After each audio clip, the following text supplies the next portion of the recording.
एक मजे की बात बताऊँ, अवेंजर्स डूम्सडे और ड्यून 3 दोनों एक ही दिन 17 दिसंबर को रिलीज़ होने वाली है। ड्यून 3 के अभी तक 3 ट्रेलर्स आ चुके हैं और अवेंजर्स डूम्सडे का अब जाके कोई ट्रेलर आया है।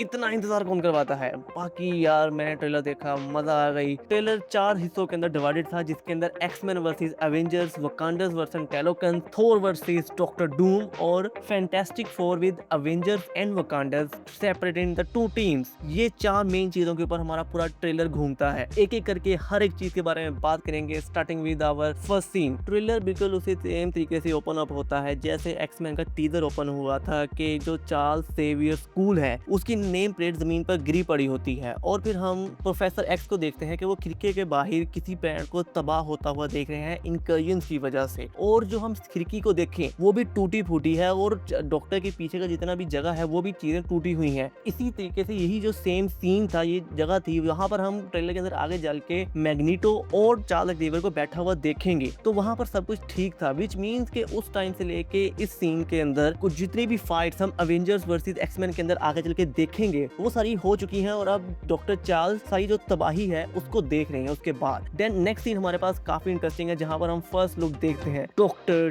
डूम की आरडीजे का। और डैम भाई क्या कमाल था वो सीन। और इसकी जो ट्यून थी वो भी एक ग्रीन ग्रेडियंट के अंदर थी जो कि देखने में पता चला है जो हमारी वो पूरी मूवी होगी वो उसी ग्रीन ग्रिड के अंदर चलेगी और इसी सेम प्लेस के ऊपर जहां पर हमें डॉक्टर डूम को दिखाया गया है। आगे चलकर हम थोर वर्सेस डॉक्टर डूम की फाइट को भी देखेंगे जिसके बारे में हम आगे चल के बात करेंगे। जो हम मैंने 2 सीन्स आपको बताए हैं इसके पीछे डॉक्टर डूम की वॉइस ओवर चल रहा होता है जो कि आने वाले खतरे के बारे में बता रहा होता है। और इंटरेस्टिंग बात यह है जो वॉइस ओवर चल रहा होता है डॉक्टर डूम का वो तो आरडीजे ने ही ऑब्वियसली प्ले किया है, लेकिन हमें कुछ टाइम पहले एक रूमर्स मिले थे कि जो आरडीजे है वो जो अपने आप वॉइस है, अपना एक्सेंट है, उसको वो चेंज करने की कोशिश करेंगे और यहाँ पर भी उसी सेम चीज़ को हम सुनता हुआ देख सकते हैं। मेरी प्रोबेबिलिटी है कि वो जो वॉइस थी वो आरडीजे की थी बट कि लेट्स सी देखते हैं वो किसी और की ना निकले, लेकिन वो जो वॉइस ओवर था वो काफ़ी अच्छा था अगर आरडीजे ने किया है। इसके बाद हमें न्यू अवेंजर्स का न्यू अवेंजर्स टावर दिखाया जाता है जो कि पुराने वाले टावर को ही वैलेंटीना ने खरीद लिया था और थंडरबोल्ट्स के अंदर हमें जो लोगो दिखाया गया था अवेंजर्स का वही सेम लोगो इसी बिल्डिंग के ऊपर लगा हुआ देख सकते हैं। और ये पूरा जो वाइड शॉट है सिटी का, न्यूयॉर्क सिटी का, उसके अंदर हम जो ग्रीन टिंट है उसको और भी वादा तरीके से देख सकते हैं। देन अगला सीन काफी ज्यादा इंटरेस्टिंग है जिसके अंदर हम देखते हैं थोर को जो कि फैंटास्टिक फोर की शिप के अंदर मौजूद है और जो फैंटास्टिक फोर की यूनिफॉर्म है वो भी अपग्रेड हो चुकी है। उन्होंने पहले जैकेट नहीं पहनी थी मूवी के अंदर लेकिन अब वो जैकेट के अंदर मौजूद है। और ये जो पूरा सीन है थोर का फैंटास्टिक फोर के साथ एक शिप पे होने का, ये स्टेट टू स्टेट पैरेलल है हमारे थोर का गार्डियंस ऑफ गैलेक्सी के साथ अवेंजर्स इन्फिनिटी वॉर के अंदर साथ होने का। और एक मजे की बात यह है कि आगे चलकर इसी शिप के अंदर हम स्टीव रोजर्स को भी देखने वाले हैं जो कि हमें पहले ही पता है मूवी के अंदर मौजूद होंगे और ये किस तरह प्ले आउट होगा ये हम आगे चल के देखते हैं जब वो सीन आएगा। Cut to new Avengers tower, वहां पर हम देखते हैं कि जो सैम विल्सन, कैप्टन अमेरिका और स्कॉट लैंग है साथ में टोरस, वो लोग वहां पर मौजूद हैं। साथ में हम लॉबी के अंदर देखते हैं सेम लॉबी जो कि हमने थंडरबोल्ट्स के पोस्ट क्रेडिट सीन में देखी थी। स्क्रीन के ऊपर जब हमें दिखाया जाता है कि फैंटास्टिक फोर की जो शिप है वो अर्थ 616 के ऊपर आ रही है, सेम लॉबी के अंदर हमारे जो न्यू अवेंजर्स है उसकी टीम मौजूद होती है, फैंटास्टिक फोर की टीम मौजूद होती है, साथ में जैसे मैंने बताया Captain America, Sam Wilson, Scott Land, Torres और थोर भी मौजूद होते हैं। और जो थोर की यूनिफॉर्म है, उसकी ड्रेस है, वो बिल्कुल सेम टू सेम वही ड्रेस है जो कि हमने थोर का जो टीजर आया था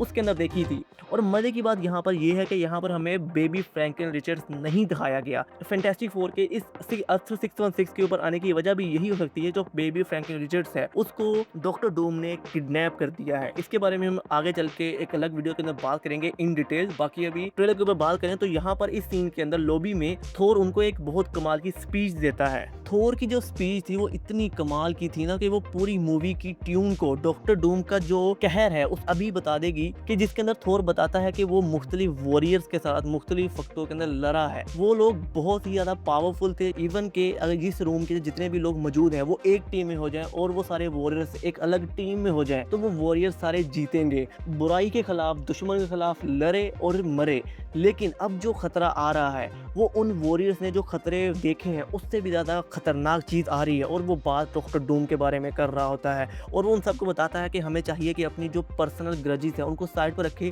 और एकजुट होके एक दुश्मन से लड़ें। और इसकी सबसे बड़ी वजह ये भी है कि हम आगे चल के देखेंगे भी कि जो डॉक्टर डूम वर्सेस थोर की लड़ाई हुई है वो कितनी खतरनाक थी। मैं उसके बारे में आपको भी बताता हूँ, जो आपके स्क्रीन के ऊपर भी आ रहा होगा। हमारा जो थोर है वो एक बहुत ही डार्क सी खुली सी जगह पे पहुंचता है जहां पर एक बंदा खड़ा है और वो बंदा कोई और नहीं डॉक्टर डूम है। उसकी हमें प्रॉपर शक्ल तो नहीं दिखाई गई, उसके पास बैक से दिखाया गया है। थोर वहां पर पहुंचा, उसके पीछे कोई मूर्ति लगी हुई थी, कोई स्टैचू था, प्रोबेबली मेरे ख्याल से वो कैंग था, आई डोंट नो, उसका यंगर वर्जन हो सकता है। खैर, तो थोर वहां पर आया एंड लैंड हुआ, उसने हमला करने की कोशिश की डॉक्टर डूम के ऊपर and doctor Doom was so much powerful that he put his 2 fingers in front end stop the attack of storm breaker. I mean, मैं बता रहा हूं कि उसने कोशिश तक नहीं की, बस 2 उंगलियों के साथ स्टॉर्म ब्रेकर का अटैक रोक दिया। द सेम स्टॉर्म ब्रेकर जिसने इन्फिनिटी कॉन्टिनेंट जो थैनोस ने पहना था उसके ब्लास्ट को शटर करके थैनोस के सीने के अंदर एक जख्म कर दिया था, उसी सेम स्टॉर्म ब्रेकर को डॉक्टर डूम ने अपनी 2 उंगलियों के साथ रोक दिया। I mean that was damn good, literally इतनी पावर और उसकी जो स्पीच थी वो जस्टिफाई करती है इस पूरे सीन को। देन नेक्स्ट सीन के अंदर हमें दिखाया जाता है कि जो हमारे फैंटास्टिक फोर हैं उनके जो 2 मेंबर्स हैं सूज और बेन, वो लग जाते हैं वकांडा के अंदर, वकांडा वालों से मिलते हैं। और ये जो सीन हमें दिखाया गया है जिसके अंदर शूरी चल के जा रही होती है, ये same to same scene Wakanda versus Talokans वाली टीजर के अंदर भी मौजूद था, लेकिन उस टीजर के अंदर शूरू के सामने कुछ भी नहीं था, सिंपल जगह थी। लेकिन यहाँ पर हम देख सकते हैं कि जो टेलोकन्स का इलाका है उनके इलाके के अंदर पानी पहुंच नहीं रहा, वो इलाका बिल्कुल ड्राई है और जो पानी है वो बिल्कुल उससे पीछे है। उस जगह के ऊपर शिप उतरता है जिसके अंदर से बेन ग्रीन, सू स्टॉर्म और बाकी जो न्यू अवेंजर्स हैं वो उतरते हैं और मिलते हैं वकांडा के लोगों से और वो सारे लोग जाते हैं नेमोर के पास। और डैम गॉड, नेमोर का क्या लुक लग रहा था, देखने में मजा आया मुझे, उसका सूट काफी स्टाइलिश था। वो उनसे मिलते हैं और बातचीत करने की कोशिश करते हैं और उनके दरमियान में कोई भी बात सही बन नहीं पाती। तो फिर जो टेलोकन्स है वो हथियार कर देते हैं वकांडन्स और हमारे जो न्यू अवेंजर्स और फैंटास्टिक फोर की जो पूरी टीम आई थी उनके पास बात करने के लिए उनके ऊपर। उसके बाद हम अगला सीन देखते हैं जिसके अंदर हमारी सू स्टॉर्म है वो लड़ रही होती है नेमोर के साथ आई थिंक, और I think this battle will be very good. इसके अलावा और भी सेम सीन दिखाए जाते हैं जिसके अंदर शूरी शिप के अंदर चढ़ के जा रही है और वो गुड बाय कर रही होती है सू स्टॉर्म को। ये बिल्कुल सेम वही सीन था जो हमें टीजर के अंदर भी दिखाया गया था। देन हम देखते हैं कि एक अलग टीम है जो कि जेवियर स्कूल है वहां पर पहुंचती है और उस टीम के अंदर हमारा Reed Richards, Torres, Sam Wilson और येलिना होते हैं।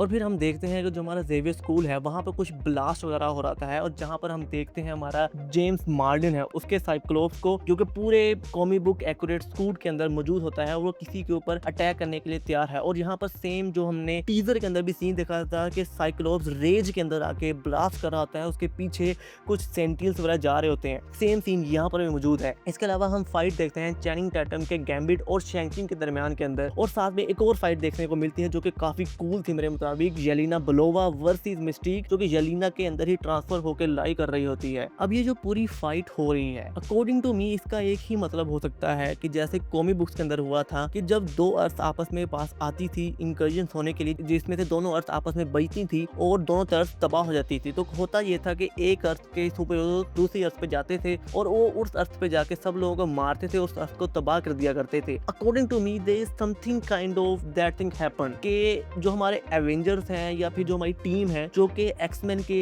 अर्थ के ऊपर जा रही है, वहां पर जो भी काम कर रही है, there has to be some that kind of motive. I think वहां पर उनको डिस्टर्ब करना, उनको डिस्ट्रॉय करना, इस तरह का मतलब आई डोंट थिंक होगा, क्योंकि हमारे जो अवेंजर्स हैं वो हमेशा गुड लाइट के अंदर होते हैं। तो they could be a possibility कि वहां पर जाके वो कुछ ढूंढने की कोशिश करें या फिर वहां पर डॉक्टर डूम मौजूद हो और वो एक्समैन को मैनिपुलेट कर रहा हो, but there is something like that could be happen according to me. और दूसरी तरफ जो हमने कुछ टाइम पहले ही मैं बात की है कि हमारी एक्समैन की टीम और वकांडन्स की लड़ाई हो रही होती है नेमोर की टीम के साथ, तो दे कुड बी पॉसिबिलिटी कि कॉमिक बुक्स के अंदर जो नेमोर होता है वो बैड साइड के अंदर होता है। उसका ये मोटिव होता है कि अगर अर्थ के ऊपर इंकर्जन हो रही है और दूसरी अर्थ वाले आ रहे हैं तो वो डायरेक्ट जाएगा और दूसरी अर्थ वाले को वो मार देगा और वो अपनी अर्थ को बचा लेगा। So that means he was in a grey shade कि वो अर्थ को बचाना चाह रहा है, लेकिन जो उसकी कोस्ट है वो कत्लो गारत से होकर गुजर रही है। तो they could be a possibility जो नेमोर हो he was manipulated and was in a good intention with bad methods. They could be a possibility with that thing. इसके बाद काफी इंटरेस्टिंग सीन आता है जिसके अंदर लोकी को देखते हैं और पूरे ट्रेलर के अंदर वही एक लोकी का सीन है कि जहां पर लोकी किसी बंदे को अपना visiting card type of thing देता है जो कि टीवी का कार्ड होता है, और वो जो कार्ड बंदा पकड़ता है उसके हाथ पे एक रिंग चढ़ी हुई है। According to me that person one was Chris Evans.